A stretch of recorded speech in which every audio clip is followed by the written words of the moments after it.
আসসালামু আলাইকুম সবাইকে। আপনারা সবাই কেমন আছেন? আলহামদুলিল্লাহ আমি ভালো আছি। আজকে আমি একটি বরবটির ভর্তার রেসিপি নিয়ে হাজির হলাম। রেসিপিটি আপনাদের ভালো লেগে থাকলে আমার চ্যানেলটিকে সাবস্ক্রাইব করে দেবেন এবং লাইক, কমেন্ট, শেয়ার করে আমার পাশে থাকবেন। চলুন তাহলে দেখতে থাকুন ভিডিওটি। এখানে আমি প্রায় 200 গ্রামের মতো বরবটি ছোট ছোট টুকরো করে পরিষ্কারভাবে ধুয়ে নিয়েছি। দেখতেই পাচ্ছেন একটু পানিটা ঝরিয়ে নিচ্ছি।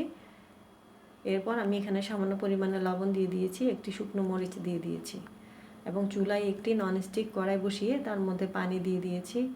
সেখানে আমি বরবটিগুলো দিয়ে দিয়েছি আর শুকনো মরিচটা এবং লবণও দিয়ে দিয়েছি, একসাথেই সব দিয়ে দিলাম একটু সিদ্ধ হওয়ার জন্য। ঢাকা দিয়ে দিলে ভর্তাটা দেখতে বেশি সবুজ সবুজ হবে না, আমি চাচ্ছি একটু সবুজ সবুজ করার জন্য। এই যে আমি সামান্য 1 চিমটি হলুদ গুঁড়ো দিয়ে দিয়েছি, দেখতেই পাচ্ছেন। হলুদ গুঁড়ো দিয়ে এরপর একটু বলক এসছে, পানিটা শুকিয়ে নিচ্ছি এবং পানিটা আমি আবার ঝরিয়ে নিলাম পাতিল থেকে নামিয়ে। এরপর অন্য একটি ফ্রাই প্যানে আমি সামান্য রসুন কুচি দিয়েছি, দেখতেই পাচ্ছেন, এবং পেঁয়াজ কুচি দিয়েছি এবং শুকনো মরিচ দিয়ে দিয়েছি। একটু হালকা ভেজে নিচ্ছি।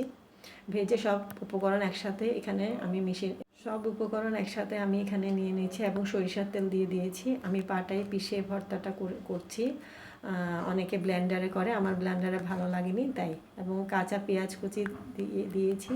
এরপর আমি একটু সামান্য পরিমাণে লবণ আর একটু দিয়ে একসাথে মেখে ভালোভাবে এভাবে সরিষার তেল দিয়ে আমি মেখে ভর্তাটি তৈরি করে ফেলছি। দেখুন, গরম গরম ভাত দিয়ে পরিবেশন করতে এটি অসাধারণ লাগবে।